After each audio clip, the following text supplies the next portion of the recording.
ఓం పరిత్రాణాయ సాధూనాం వినాశాయ చతుష్కృతాం ధర్మ సంస్థాపనార్థాయ సంభవామి యుగే యుగే. ప్రేక్షక మహాశయులకు నమస్కారం. నేను ఎస్వీవి ఆస్ట్రాలజీ ఛానల్ని కొత్తగా చూస్తుంటే కనుక సబ్స్క్రైబ్ చేసుకోండి. దాని పక్కనే గంట ఐకాన్ ఉంటుంది, దాన్ని ట్యాప్ చేసినట్లయితే నేను ఏ వీడియో చేసినా మీకు నోటిఫికేషన్ వస్తుంది. సాధారణమైనటువంటి జీవితంలో దుఃఖం, భయం, ఆనందం, కోపం ఇవన్నీ కూడా సహజమైనటువంటి లక్షణాలు. అయితే భయము, దుఃఖము అనేటువంటి వాటితో పాటు కోపం అనేటువంటిది కూడా చాలా భయంకరమైనటువంటి లక్షణం. ఈ కోపానికి తనతో పాటు ఎదుటివారిని కూడా బలి చేసేస్తూ ఉంటారు. ఒక రోజున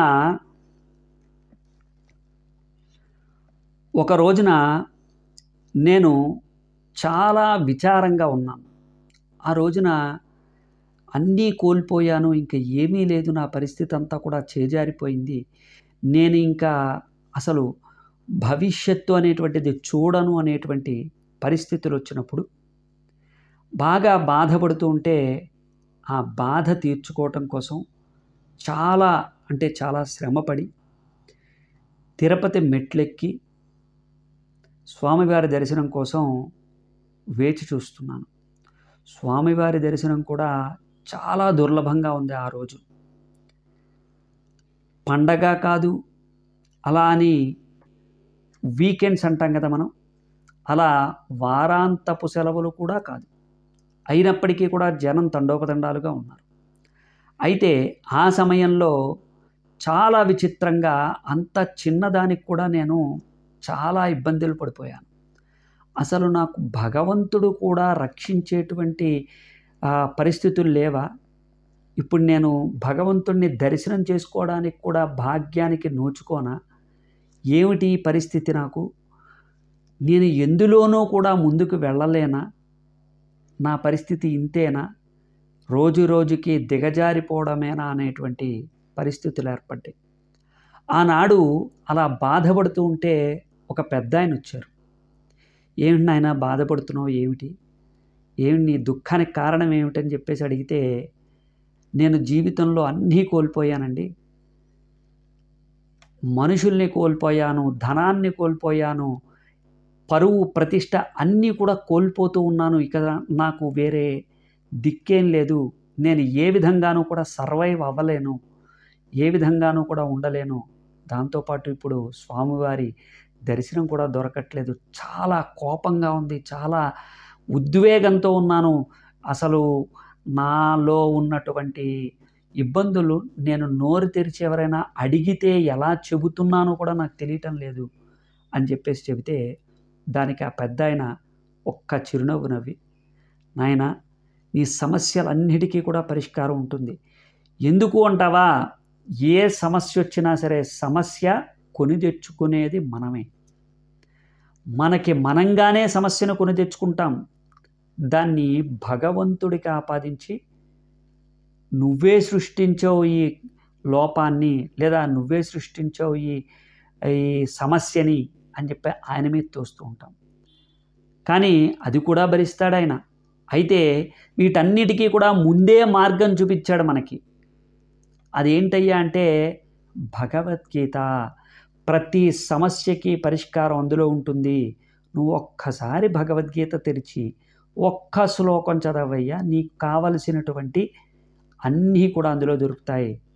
నిన్ను మార్చి, నీ బ్రతుకుని మార్చి, నీలో ఉన్నటువంటి జీవాన్ని పునర్జీవితుణ్ణి చేస్తాడు స్వామి.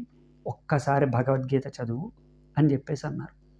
నిజంగానే ఆ రోజున భగవద్గీతని తెరిచి చూసేటప్పటికి, ఎందుకంటే నా సెల్లో ఎప్పుడు కూడా భగవద్గీత శ్లోకాలు ఉంటాయి.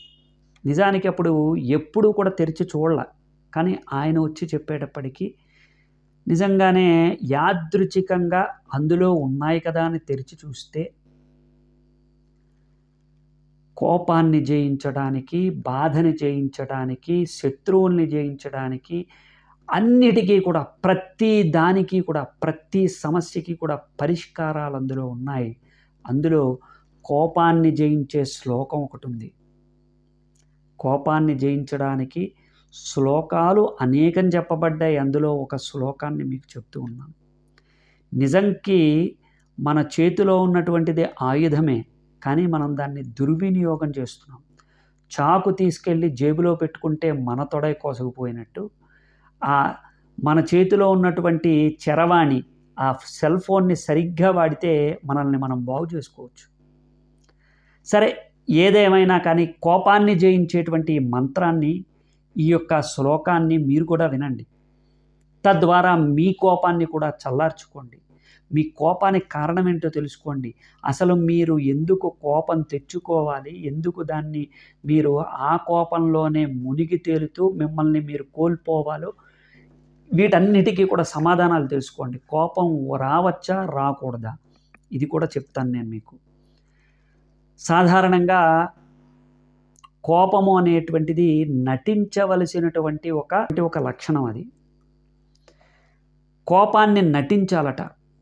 మనసులోంచి కోప్పడి మనసుని ఉద్వేగపరుచుకొని ఆవేశానికి లోను చేసుకోకూడదు అని చెప్పారు ధర్మశాస్త్రాలు, అలాగే గీతా సారాంశం కూడా. దాన్ని పోగొట్టుకునేటువంటి శ్లోకం ఇదిగో ఈ శ్లోకమే. 2వ అధ్యాయంలో 56వ శ్లోకం చూడండి. భగవద్గీతలో 2వ అధ్యాయంలో 56వ శ్లోకం ఏం చెప్తుందంటే, దుఃఖేష్వనుద్విగ్నమనా సుఖేషు విగతస్పృహ వీతరాగ భయక్రోధ స్థితధీర్మునిరుచ్యతే అని చెప్పబడుతోంది. అంటే ఇది వివరంగా చెప్పాలంటే శ్రీకృష్ణుడు అర్జునుడికి స్వయంగా ఈ విధంగా చెప్తూ ఉన్నాడు. ఓ అర్జున, యోగి స్థితప్రజ్ఞత, జ్ఞానము కలిగి ఉంటాడు. ఆ స్థితప్రజ్ఞత, అలాగే ఆయనకి కలిగినటువంటి ఆ జ్ఞానము ఏం చేస్తుంది? జ్ఞానం అంటే నాలెడ్జ్, స్థితప్రజ్ఞత అంటే స్టెబిలిటీ. ఈ రెండు కూడా రావాలి అంటే ఏం చేయాలి? అసలు యోగి అనేటువంటి వాడు ఎలా ఉంటాడో తెలుసుకోవాలి. ప్రాపంచిక సుఖాలైనటువంటి కామక్రోధాలకి లోను కానివ్వకూడదు. కామక్రోధాలు అంటే ఇక్కడ కామము అంటే కేవలం వికృతమైనటువంటి అదేదో చేష్ట కాదు. కామము అంటే కామ్యము, ఎప్పుడూ కోరికలతో ఉండటం, ఎప్పుడు ఏదో ఒక కోరిక, తీరని కోరిక. ఒకటి సంపాదించామంటే దాంతో సంతృప్తి పడటం కాదు, ఇంకా ఏదో సంపాదించాలి, ఇంకా ఏదో పొందేయాలి, వాళ్ళకుంది నాకు లేదు, ఇలాగా క్రోధానికి లోనవటం. ఎప్పుడు చూడు పళ్ళు కొరుకుతూనే ఉంటారు, నేను చెప్పింది వినరు, అసలు నా చెప్పిన మాట అస్సలు పట్టించుకోరు, ఎవ్వరూ నాకు వాల్యూ ఇవ్వరు. క్రోధం అన్నమాట. అంతకన్నా భయంకరమైనటువంటి వ్యాధి ఇంకోటి ఉండదు. ఈర్ష్యాద్వేషాలకి, లోభత్వానికి లోను కాకుండా, ఈర్ష్యాద్వేషాలు అంటే వాడికి ఉంది నాకు లేదు అని ఏడవటంతో పాటుగా మనం చేసే పని మనం చేయకుండా ఎదుటివాడు చేసే పనిని ఆక్షేపించడాన్ని ఈర్ష, ద్వేషము అంటారు. ఈ రెండూ కలిగి ఉన్నటువంటి వాళ్ళు ఎప్పటికీ ఎదగలేరు సరికదా, జ్ఞానవంతులు కానే కారు అని చెబుతోంది శాస్త్రం. ఈర్ష, ద్వేషాలతో పాటుగా లోభత్వం, ఎంత ఉన్నా సరే సంతృప్తి చెందక ఇదంతా నాదే, అయినా ఇంకా కూడబెట్టాలి. 1,000 కోట్లు ఉన్నవాడు 5,000 కోట్ల కోసం ఇంకా పాకులాడి జనం మీదకి రుద్ది వాళ్ళ నుంచి ఎలా పీక్కు తినాలా అనే ఆలోచనతో ఉన్నటువంటి వాడు నిజంగా లోభత్వం ఉన్నవాడితో సమానం. నిజంగా లోభత్వానికి గురైనటువంటి వాడిగా మనం అభివర్ణించుకోవచ్చు. సంపాదించడం తప్పు కాదు, సంపాదించిన దాంతో తృప్తి చెందకుండా ఇంకా కావాలని సమానత్వాన్ని కోల్పోయేలా చేయటం. పోనీ తనకున్న దాంట్లో ఎవరికైనా పేదవాళ్ళకి పెడతాడా అంటే ఉన్న కూడి తీసేసి వాళ్ళకి ఎప్పుడైనా సరే నా అవసరం వస్తే నేను వడ్డీకైనా ఇస్తాను కానీ ఫ్రీగా మాత్రం ఇవ్వను అనేటువంటి వాడు ఖచ్చితంగా లోభి.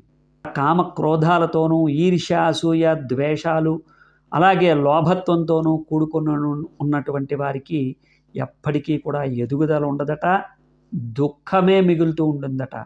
అయితే జ్ఞానవంతుడు ఏం చేస్తాడయ్యా అంటే, ఎప్పుడు ఎక్కడ ఎలా ఉన్నా దాంతో సంతృప్తి పడటంతో పాటు పాత బాధలు, పాత హింసలు, పాత జ్ఞాపకాలు అక్కడనే విడిచిపెట్టి ఇక నుంచి మనం ఏం చేద్దాం, ఇప్పుడు ఓడిపోతే గుణపాఠం నేర్చుకుంటాం, నెగ్గితే మరలా దానిపైన విశ్లేషణ చేసుకుంటూ ముందుకి మరొక అడుగు వేద్దాం అనుకుని స్థితప్రజ్ఞత, స్టెబిలిటీ కలిగి ముందుకు వెళ్తూ ఉంటారు. ఎవరైనా ఏదైనా సహాయం అడిగితే పరోపకారాయమిదం శరీరం, అయ్యో ఈ శరీరం వచ్చిందే ఎదుటి వాళ్ళకి సహాయం చేయడం కోసం అని అడిగిన వెంటనే కాదనకుండా సహాయం చేసేటువంటి గుణంతో పాటు అహంకారం లేకపోవటం. నేను లేకపోతే నీకు ఈ పని జరగదు, నీకు ఎప్పుడూ కూడా నేను ఖచ్చితంగా వెనకాల ఉండి తీరాలి, నేను లేకపోతే నువ్వు లేవు అనేటువంటి అహంభావంతో ఉన్నటువంటి వాడు ఎప్పటికీ జ్ఞాని కాలేడు. స్థితప్రజ్ఞత కలిగినటువంటి వాడు నాది నేను అనేటువంటి భావం ఉండదు సరికదా, చూపుతూ ఉంటాడు. ఇప్పుడు ప్రస్తుత కాలాన్ని వ్యర్థం చేయకుండా అతను దాన్ని యూజ్ చేసుకుంటూ ఉంటాడు.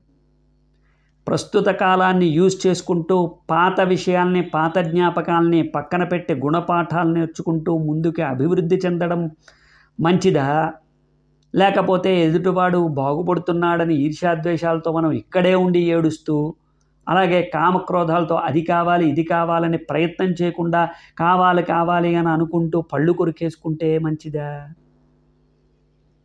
ఈ శ్లోకం అదే చెబుతోంది. ఎప్పుడూ కూడా అర్జున, నువ్వు చేసేటువంటి పనిలో స్థితప్రజ్ఞత ఉండాలి. స్థితప్రజ్ఞత ఉన్నటువంటి వాడే జ్ఞాని అని పిలువబడతాడు, ముని అని పిలువబడతాడు, తపస్వి అని పిలువబడతాడు, చివరికి యోగిగా అతను కీర్తించబడతాడు. అలాంటి యోగులకి కోపం ద్వారా కానీ, దుఃఖం ద్వారా కానీ, భయం ద్వారా కానీ ఎటువంటి బాధలు ఉండవు, ఎటువంటి ఇబ్బందులు కలగవు. మన దుఃఖానికి, మన యొక్క కష్టాలకి మనమే కారణమవుతున్నాం. దాన్ని మనమే సరిదిద్దుకునేటువంటి ప్రయత్నం చేయాలి తప్ప ఎప్పుడూ కూడా ఎదుటివారిని నిందించడం, ద్వేషపడటం, లోభత్వం పొందటం లాంటివి చేయకూడదు. శాశ్వతం కానటువంటి భోగభాగ్యాల వైపు పరిగెత్తకు అర్జున. ఎప్పుడూ కూడా నిలబడిపోయి శాశ్వతంగా ఉండేటువంటి ధర్మం గురించి చూడు. మంచి చేసేటువంటి వాడు ప్రస్తుతం మాట పడచ్చు, కానీ మంచి చేసేటువంటి వాడి మాటలు జీవితాంతం గుర్తుండి కుమిలిపోయేలా చేస్తాయి, పశ్చాత్తాపడేలా చేస్తాయి, నువ్వే కరెక్ట్ అనేలాగా అది చేస్తుంది.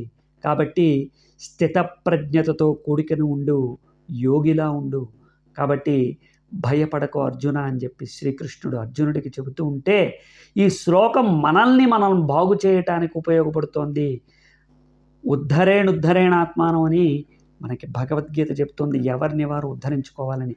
అందులో శ్లోకమే, ఈ భగవద్గీతలో ఈ శ్లోకాన్ని ఎవరైతే నిత్యము పఠిస్తారో వారికి తప్పకుండా దుఃఖాల నుండి, భయాల నుండి, ఆ భయంకరమైనటువంటి ఇబ్బందుల నుండి, డిప్రెషన్ అంటాం కదా, ఆ డిప్రెషన్ నుంచి బయటపడేటువంటి దివ్యమైనటువంటి శ్లోకం. కాబట్టి ఈ శ్లోకాన్ని ప్రతిరోజు కూడా ఒకసారి పఠించండి. ఉదయం కానీ సాయంత్రం కానీ 5 సార్లు చాలు.